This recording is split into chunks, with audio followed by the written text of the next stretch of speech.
Malam hari ini kita akan membahas satu tema yang penggenapan janji Allah. Kalau minggu lalu kita berbicara dan kita belajar tentang yang namanya semua karena anugerah dan kasih karunia.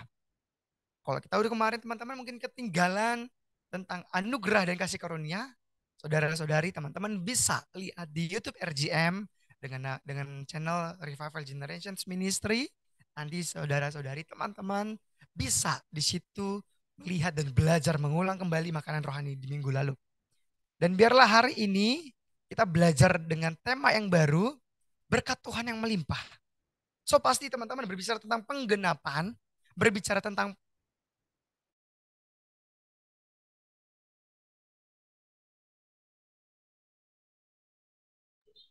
Shalom, Sam, suaranya nggak ada. ah, gak ada suaranya kah? Tadi Aku dia tiba-tiba keputus. aku putus ya. Tapi sekarang ada, ya. Coba Puji naikin Tuhan. sedikit volumenya. Nah, ini udah paling Paling maksimal sih. Ini gimana? Oh, sebentar ya, sebentar ya. Oke, ini gimana? sudah.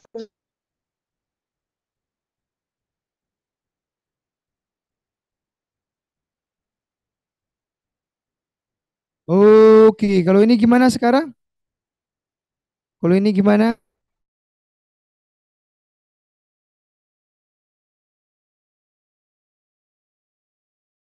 Juga. Oke, udah aman kan? Aman ya, puji Tuhan aman. Oke.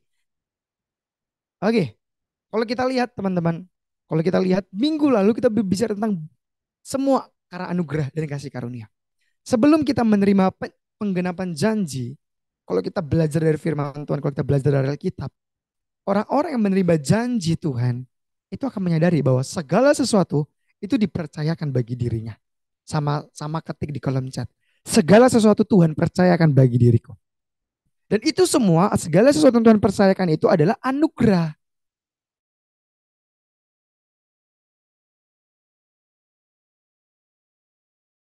Waktu yang mau Tuhan berikan agar kita memiliki memiliki apa? Sesuatu hal yang berasal daripada Allah. Dan malam hari ini, sesuatu hal itu apa yang mau Tuhan berikan? Karena segala sesuatu yang dari Allah itu kita katakan berkat. Beda ya kalau kutuk ya. Kalau kutuk itu karena kita sendiri yang buat. Tapi berkat itu adalah hal yang sesuatu hal yang baik yang berasal daripada Allah. Kan begitu ya teman-teman. Makanya hari ini kita belajar berkat Tuhan yang melimpah. Oke. Di awal ini, di awal ini kita sama-sama sedudukan dulu. Definisi berkat ialah bukan soal materi. Berkat bukan melulu tentang materi. Berkat ialah bagaimana penyertaan Allah. Ingat ya, kita ingat di minggu lalu kita belajar. Berkat itu berbicara tentang penyertaan Allah, kemuliaan Allah, dan tuntunan Allah. Penyertaan, kemuliaan, tuntunan. Jadi sesuatu hal yang baik yang berasal daripada Allah. Oke teman-teman. Sehingga ke, ke hal yang baik daripada Allah yang melimpah. Artinya melimpah. Kira-kira bagaimana? Sekali, dua kali, enggak. Tapi yang seperti buli-buli yang terus mengalir. Terus mengalir bagi aliran. Amin. Makanya oleh karena itu malam hari ini kita akan belajar berkat Tuhan yang melimpah itu apa saja. Karena berbicara tentang berkat, berbicara tentang penggenapan. Orang yang menerima berkat itu bagaimana juga. Nah malam hari ini kita akan sama-sama belajar. Next slide-nya. Kita akan baca satu firman Tuhan yang menjadi ayat pedoman. Menjadi ayat dasar kita malam hari ini dari Yeremia 17 ayat yang ke-7. Firman Tuhan katakan demikian. Sama-sama kita baca ya. Diberkatilah orang yang mengandalkan Tuhan, yang menaruh harapannya kepada Tuhan. Dari awal ini saja Tuhan sudah nyatakan bahwa orang yang mendapat berkat yang melimpah adalah orang yang mengandalkan Tuhan. Sama-sama katakan dan chat secara pribadi di kolom chat, orang yang diberkati Tuhan adalah orang yang mengandalkan Tuhan. Yang menaruh ada lagi, itu koma lagi. Jadi bukan ketika Tuhan aku andalkan Tuhan, tapi dia mengerjakan bagiannya sendiri, nggak bisa. Di mulut kita mengandalkan Tuhan, aku mengandalkan Tuhan, tapi ada kerjaan-kerjaan yang kita lakukan sendiri itu nggak bisa. Makanya di situ firman Tuhan, ketika Allah berfirman sama Yeremia, apa katanya? Diberkatilah orang yang mengandalkan Tuhan yang menaruh harapannya kepada Tuhan. Artinya menaruh kepercayaannya, menaruh imannya pada Tuhan. Amin. Guys, kita berinteraksi guys. Aku tengok tuh kolom chatnya kosong. Jadi mari sama-sama kita ramaikan juga kolom chatnya. Amin. Haleluya. Ah, jadi teman-teman, kunci dari mengandalkan Tuhan, kunci dari berkat yaitu mengandalkan Tuhan. Yang menaruh harapan, yang menaruh imannya, yang menaruh kepercayaannya, yang menaruh sepenuhnya kehidupannya dalam Tuhan. Tidak ada di luar Tuhan, tidak ada di luar Tuhan tidak ada. Karena dia tahu bahwa apa? Orang yang mengandalkan Tuhan akan diberkati. Orang yang menaruh harapannya, orang yang menaruh imannya, orang yang menaruh kepercayaannya pada Tuhan akan diberkati oleh Tuhan. Amin. Jadi kalau kita tahu, kenapa kita masih mencari andalan-andalan kita di luar? Kalau orang bilang itu dekingan, nah itu dia. Kenapa kita masih berharap sama orang lain? Kenapa kenapa kenapa kita masih berharap kepada uang? Kenapa kita masih berharap kepada suatu benda? Kalau misalnya kita nggak punya, emang Tuhan nggak bisa sediakan? Amin. Next slide. Jadi teman-teman, untuk kita juga mengandalkan Tuhan, nah ini dia. Berkat-berkat apa yang mau Tuhan kasih juga? Ketika kita mengandalkan Tuhan, berkat-berkat apa? Gitu ya teman-teman. Tapi perlu kita ketahui kenapa orang yang mengandalkan Tuhan itu diberkati. Dan kenapa orang yang menaruh harapannya kepada Tuhan itu diberkati. Kalau kita baca sama-sama, sepanjang kita perjanjian lama dan perjanjian baru, ada satu pengajaran, satu ukuran dasar standar orang yang diberkati. Oke, nah itu dia. Ada standarnya. Tuhan juga punya standar, bukan standar kita. Amin. Makanya Galatia 3:13-14 firman Tuhan katakan demikian. Kristus telah menebus kita dari kutuk hukum Taurat. Kan begitu ya. Ada berkat, ada kutuk. Dengan jalan menjadi kutuk karena kita. Sebab ada tertulis, terkutuklah orang yang digantung pada kayu salib. Nah ini dia jawabannya. Yesus Kristus telah membuat ini. Membuat apa? Dia yang penuh dengan berkat, penuh dengan kemuliaan Allah, penuh dengan kepenuhan Allah, penuh dengan kemuliaan Allah, penuh dengan kepenuhan Allah.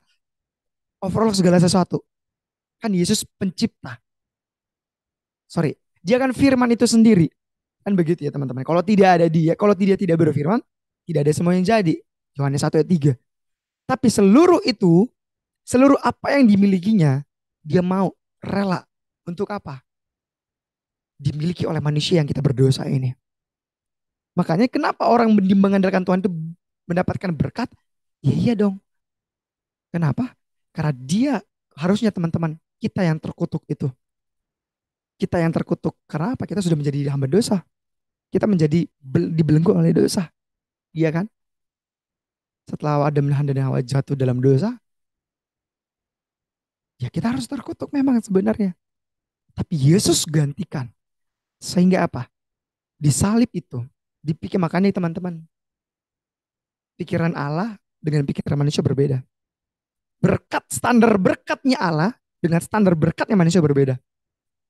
Bagi dunia, orang terkutuk itu orang yang di kayu salib adalah orang terkutuk. Tapi bagi Allah, Yesus naik ke kutukan itu, mengubah kutuk menjadi berkat. Amin. Jadi kalau kita di dalam Yesus, itu tadi, yang mengandalkan Tuhan akan diberkati. Kenapa? Tuhan mampu mengubahkan kehidupan kita yang terkutuk, yang berdosa menjadi kudus. Yang berdosa dijadikan kudus, itu anugerah, itu kasih karunia. Dan ketika kita terima itu anugerah, Tuhan bisa mengubahkan apalagi kita yang gelap menjadi terang. Itu karena kasih karunia yang dianugerahkan bagi kita. So teman-teman dari standar itu aja berbeda. Ketika orang dunia berbicara tentang berkat tentang materi, kita anak-anak Tuhan berbicara tentang apa? Keselamatan hidup kita. Yang harusnya kita di api neraka. Roma 6 ayat 23. Tapi firman Tuhan katakan, kita dipindahkan dari gelap kepada terang ajaib. Yohanes 5 ayat 24. Tapi bukan hanya itu saja. Tapi di sini ayat 14 katakan Yesus Kristus telah membuat ini supaya di dalam dia, dalam siapa? Yesus. Berkat Abraham. Ini dia. Orang yang mengandalkan Tuhan itu karena ada perjanjian antara, kalau kita lihat perjanjian lama, karena ada perjanjian antara Allah dengan Bapak Abraham. Karena ada perjanjian antara Allah dengan Abraham, yaitu apa? Diberkatilah orang yang memberkati engkau dan terkutuklah orang-orang mengutuk engkau. Kita juga sebagai anak-anak Allah. Artinya apa? Perjanjian antara manusia dengan Allah. Itu dia teman-teman. Ada perjanjian berkat, yaitu apa? Ada penyertaan di dalamnya. Makanya sampai kepada bangsa-bangsa lain, makanya oleh Yesus berkatnya Abraham yaitu apa? Next slide. Berkat Abraham itu apa? Yaitu ini kita baca Galatia 3 ayat 9. Jadi mereka yang hidup dari iman, mereka yang diberkati sama-sama dengan Abraham yang beriman itu. Perhatikan. Berkat Abraham yang dia terima yaitu apa? Dia menjadi bapak orang beriman. Karena kerinduannya, ketaatannya, kesetiaannya menanti janji Tuhan. Menanti penggenapan janji itu. Sehingga waktu penggenapan janji pun dia menerima dengan iman. Itu dia teman-teman. Kita udah lewat namanya pernyataan janji Allah. Kita sudah lewat dengan namanya bulan penantian dalam penggenapan janji Allah. Dan kita masuk dengan namanya penggenapan janji Allah di bulan ini. Ketika kita mau menerima penggenapan janji Allah. Teman-teman, ketika kita menerima pernyataan di bulan 9 kemarin, apakah kita sudah menerima berkatnya? Belum.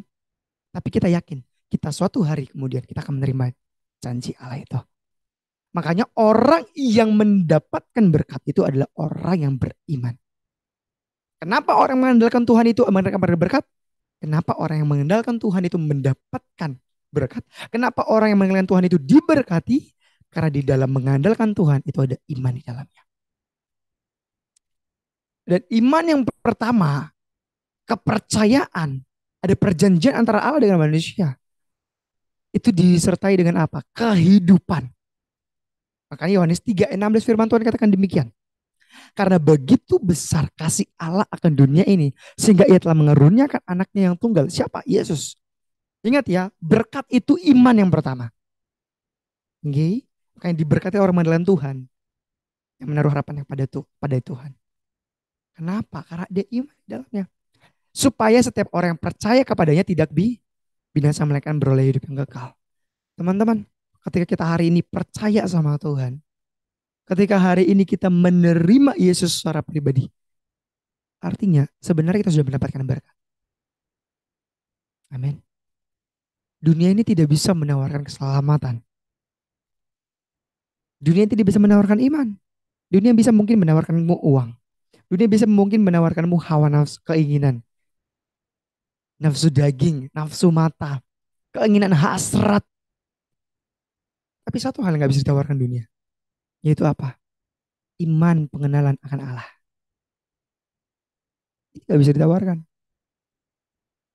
Percaya kepada Allah ini gak bisa ditawarkan. Bahkan dibeli pakai manapun gak bisa. Gak bisa. Amin. Jadi bersyukur. Jadi jangan takar standar berkat manusia dengan standarnya Allah. Jauh. Jauh banget teman-teman. Amin. Next slide. Makanya selanjutnya kalau kita next slide. Oke. Ya Tuhan tak putus-putusnya. Amin. Tuhan mau kita mendapatkan berkat yang tak putus-putus daripada Tuhan. Makanya kita diberikan ini berkat yang kedua. Yaitu apa? Aku akan meminta kepada Bapa dan ia akan memberikan kepadamu seorang penolong yang lain. Dalam bahasa Yunani dikatakan parakletos. Atau juga dalam apanya istilah lainnya parakleton. Yaitu apa? Penolong yang lain. Itu nanti ada di bawahnya. Supaya ia menyertai kamu lamanya. Sama seperti firman tadi sebelumnya. Ketika kita kenal Tuhan, orang yang mengenal Tuhan itu adalah orang yang mengasihi. Amin. Orang yang mengenal Tuhan adalah orang yang mengasihi. Ketika kita kenal Tuhan, kita mau menuruti segala perintahnya. Sama-sama katakan aku mau menuruti segala perintahnya. Ini dia. Yaitu apa? Ya hidup dalam dia tadi. Kita terima Yesus sebagai Tuhan dan Juru Selamat.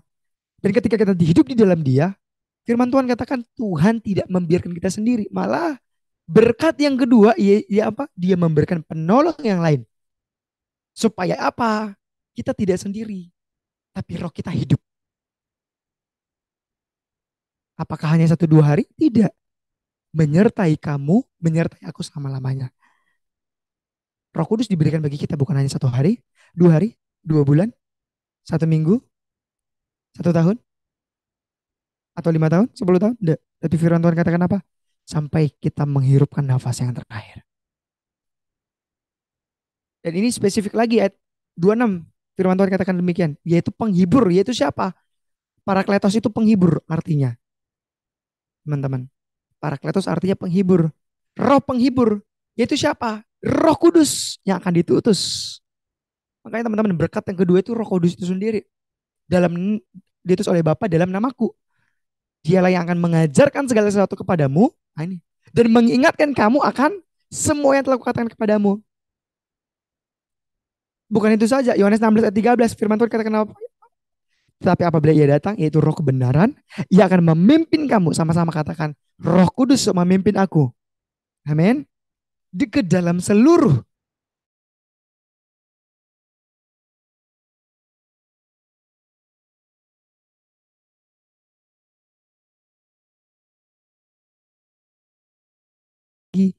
tapi apa? Dia menjadi ciptaan yang baru sekalipun dia terus berproses. Tujuannya satu. Apa? Semakin serupa dengan Kristus. Makanya kalau hari ini nggak usah kebanyakan kehendak kita, keinginan kita. No, ayo mari dipimpin, dituntun. Ayat 14 tadi dikatakan, ayat 26 tadi, 14-26 dikatakan, dia akan menuntun ke kita. Dia akan mengajarkan kita. Ayat Yohanes 16 ayat 13, dia akan memimpin kita dalam seluruh kebenaran. Amin. Dia akan mengingatkan kita kepada firman. Artinya apa? Hidup untuk semakin peka, semakin kenal. Bukan hanya kita mengenal saja. Kalau tadi yang pertama pengenalan akan Allah, akan Yesus Kristus. Tapi bukan hanya sampai di pengenalan aja. Tapi apa? Kita juga bisa mengetahui isi hatinya dia. Amin. Kita bisa juga mengetahui kenapa? Karena Roh Kudus diberikan kepada setiap orang yang mau percaya menerima dia sebagai Tuhan dan Juru Selamat. Menerima Yesus sebagai Tuhan dan Juru Selamat. Haleluya. Ini teman-teman gak bisa dibeli yang kedua. Berkat ini yang gak bisa dibeli. Ada satu kisah di Kisah Para Rasul. Ada seseorang yang mau membeli Roh Kudus. Firman Tuhan katakan apa? Kamu gak bisa membelinya. Harusnya ngapain kita takut gitu loh. Engkau punya Roh Kudus. Tapi bukan hanya sekadar orang yang hidupnya dalam firman. Bukan hanya sekadar hidupnya itu dituntut. Tapi hidupnya punya kuasa dalam firman. Sama-sama katakan, di dalam firman aku punya kuasa. Amin. Orang yang punya kuasa.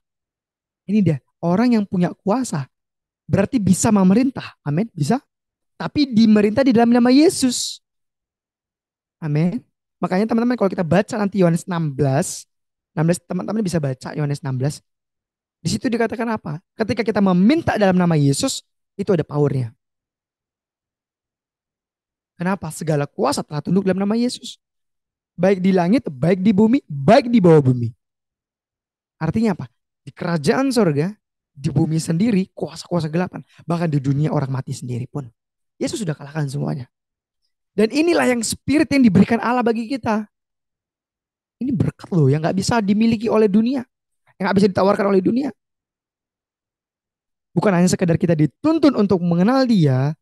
Bukan hanya sekedar kita dituntun untuk bisa pekakan suara dia. Tapi kita juga memiliki, next slide. Sama-sama kita buka juga. Next slide-nya. Halo. Next slide-nya.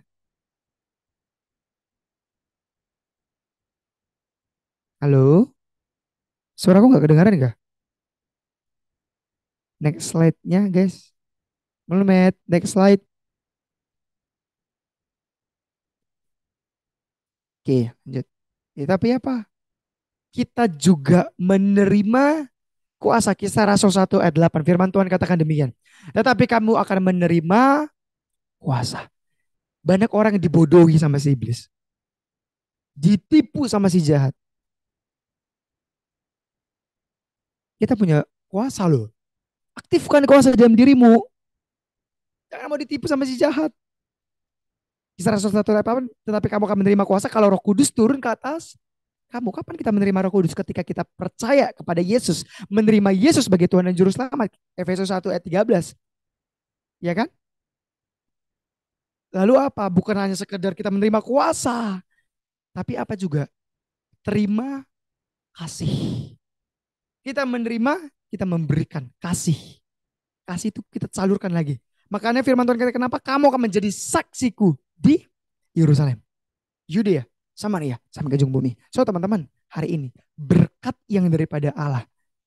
Jangan soal materi terus. Tapi apa? Hidupmu yang punya kuasa dalam segala hal. Dalam segala perkara. Jadi kalau kamu punya kuasa, sebenarnya gampang aja. Kau punya iman dalam Tuhan.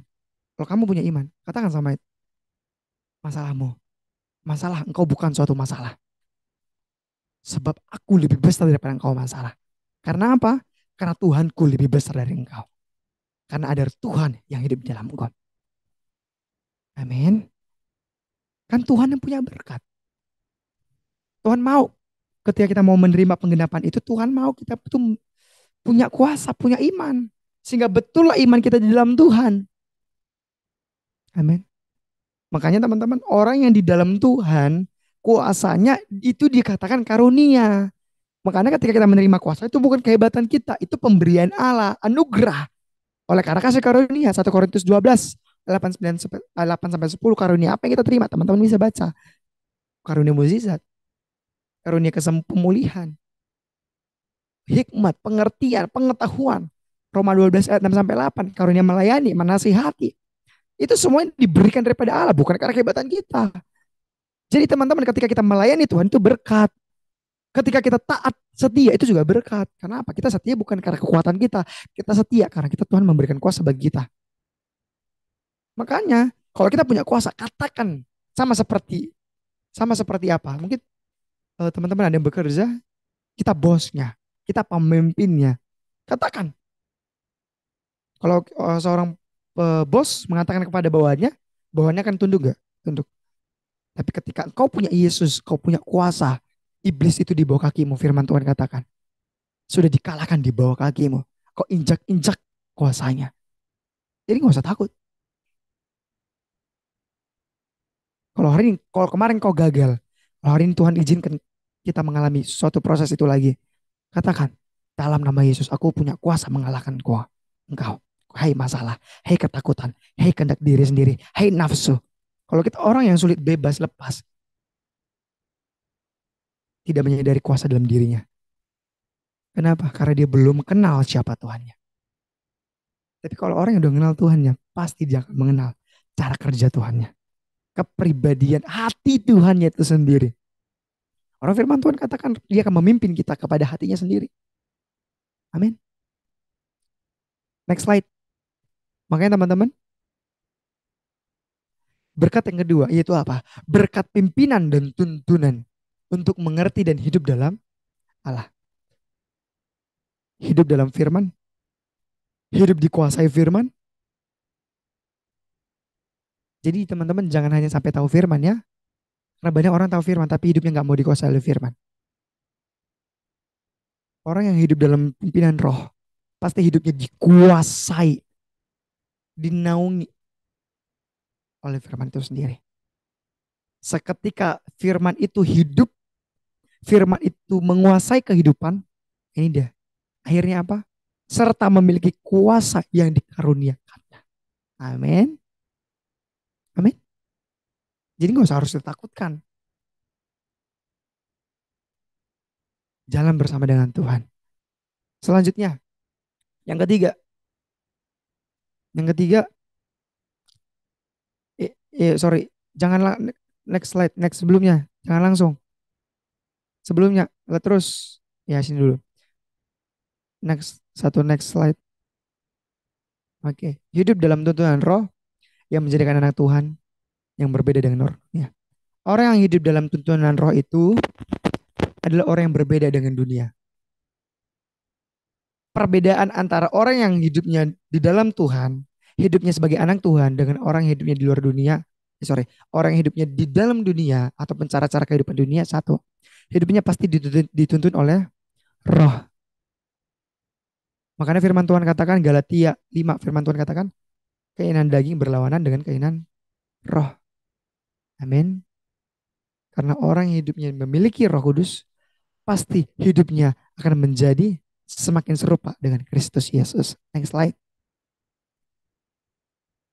Yang ketiga, kita masuk ke ketiga. 1 Tesalonika 5 ayat 11 firman Tuhan katakan demikian. Karena itu, nasihatilah seorang akan yang lain dan saling membangunlah kamu seperti yang memang kamu lakukan.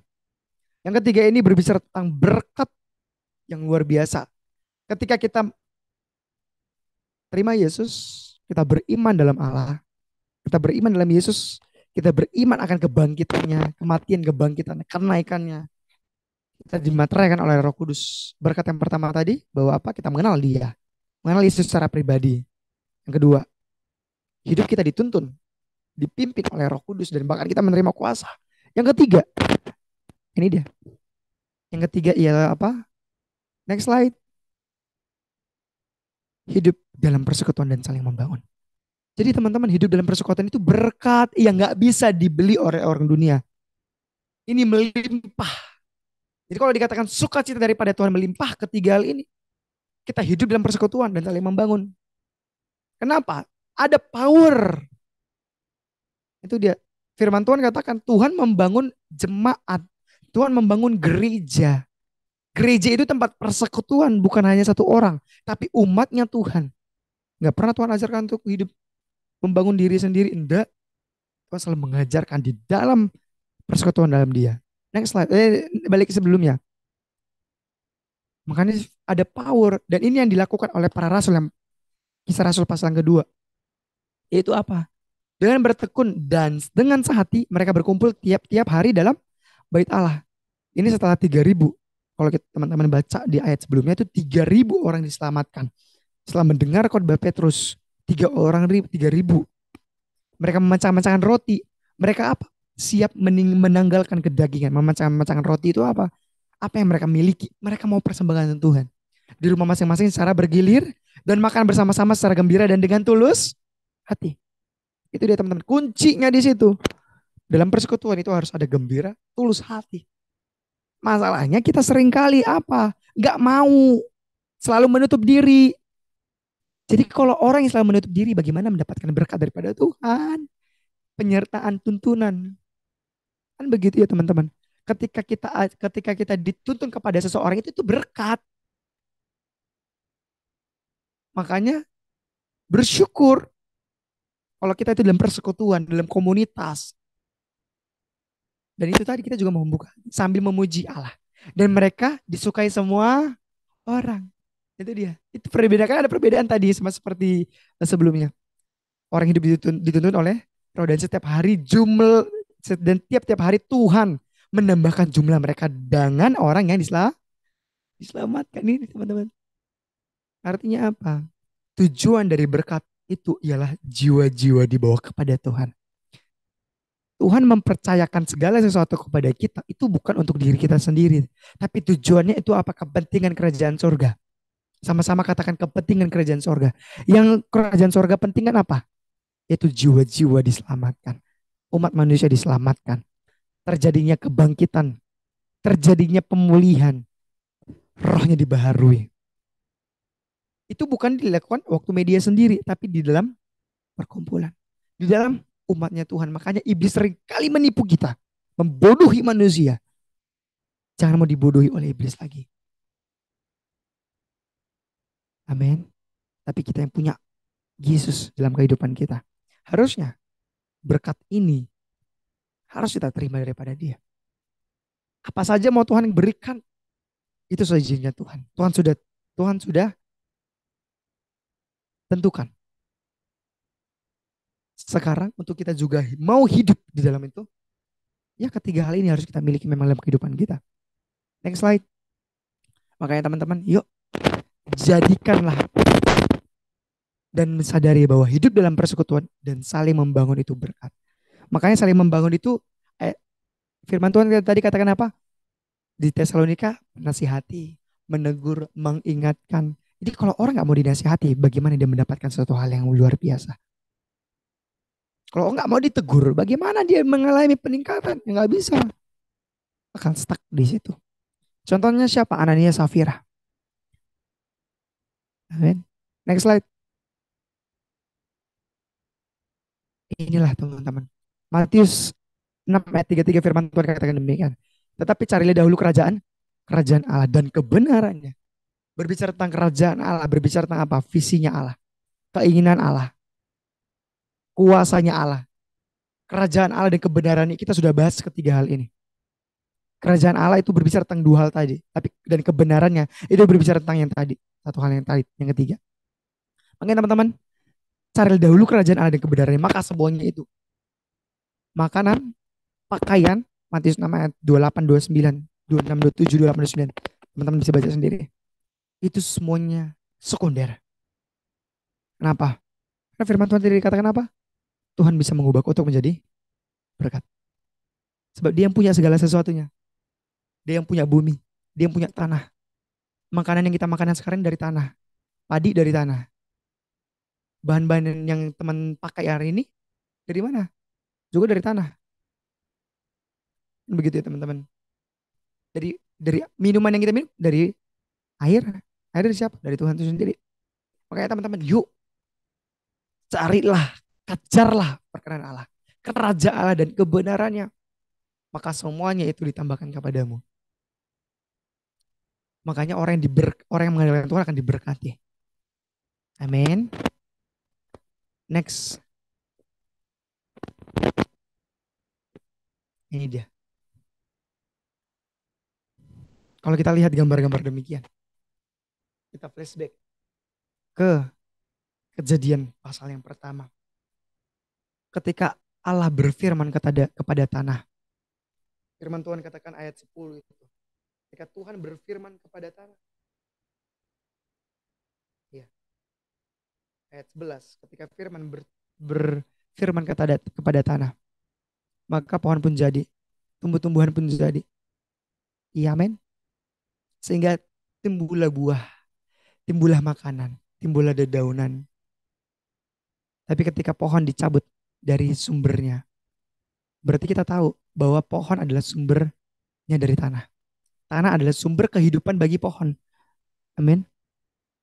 Ketika pohon itu dicabut dari sumbernya, pohon itu akan mati. Amin. Ketika Tuhan berfirman kepada air, muncullah, itu ayat ke-20. Tuhan berfirman ke dalam air.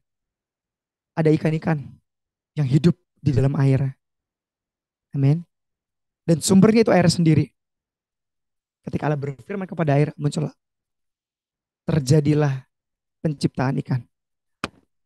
Ketika ikan keluar dari air, maka ketika ikan keluar dari sumbernya, maka ikan akan mati. Tidak ada kehidupan bagi ikan.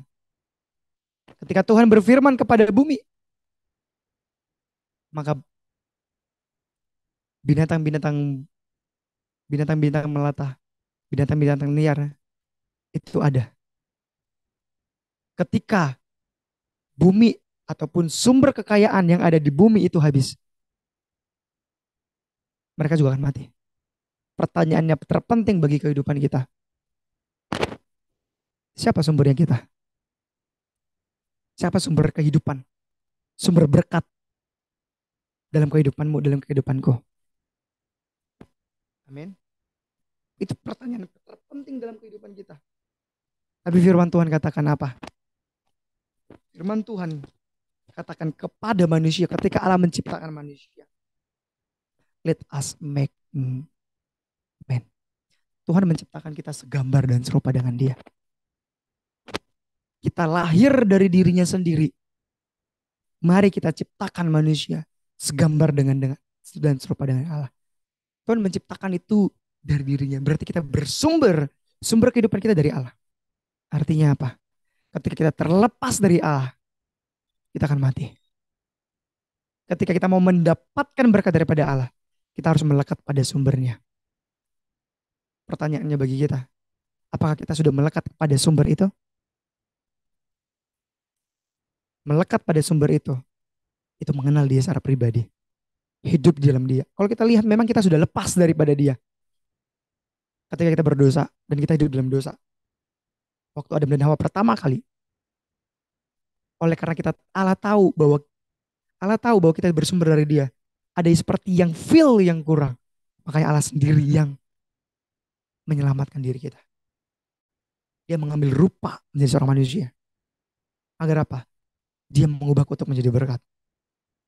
Agar apa? Kehidupan kita yang berawal dan bersumber dari dia, itu akan kembali kepada sumber itu. Amin. Nah makanya oleh karena itu, yo, sadari sumber kehidupanmu siapa. Next slide, dan ini next slide terakhir. Hiduplah melekat pada sumber berkat itu. Kalau kita mau menerima berkat yang melimpah, buli-buli itu yang tak akan habis. Hiduplah melekat dalam sumber berkat itu. Bukan hanya sekedar menerima berkat. Banyak orang hanya sekedar mau menerima berkat. No. Tapi hiduplah dalam sumber berkat itu. Kenapa? Ketika kita hidup dalam sumber berkat itu, hidup kita akan menjadi berkat bagi orang lain. Amin. Berikan tepuk tangan dan kemuliaan untuk Tuhan. Next slide. Mungkin ada, ya. Puji Tuhan. Kita tundukkan kepala kita berdoa. Terima kasih Tuhan, kami bersyukur untuk malam ini, karena kasih-Nya Tuhan. Kami bisa belajar hati-Mu tentang berkat yang melimpah. Bagaimana Tuhan, Engkau yang sudah melayakkan kami, menguduskan kami, oleh karena kasih karunia-Mu, kami terima menjadi anugerah bagi kami. Bukan karena kehebatan kami, namun karena kasih karunia-Mu. Terima kasih Tuhan, dan biarlah Tuhan Yesus, firman yang kami dengar, firman yang kami baca, firman yang kami renungkan pada malam hari ini, Engkau yang meteraikan ya Roh Kudus, sehingga bukan karena siapa pembicaranya, bukan karena siapa yang menyampaikan, tapi karena Engkau yang berbicara secara pribadi. Hamba-Mu hanya alat ya Tuhan. Dan biarlah Tuhan Yesus, Engkau yang mengurapi kehidupan kami. Sehingga hidup kami Bapak melekat pada sumber-Mu. Sebab kami yakin bahwa Engkaulah sumber kehidupan kami. Di luar Engkau tiada yang lain. Terima kasih Tuhan. Kami serahkan seluruhnya kehidupan kami dalam tangan-Mu. Dan sebentar kami mau Tuhan Yesus untuk masuk dalam sesi berikutnya. Biarlah Tuhan berkati sinyal kami, berkati juga anak-anak-Mu Tuhan Yesus. Sehingga Bapa, hidup kami mengalami pertumbuhan dalam Engkau. Dalam nama Yesus Kristus kami serahkan seluruhnya Bapa, hanya dalam tangan-Mu. Haleluya. Haleluya. Mari sama-sama dengan iman kita katakan, amin.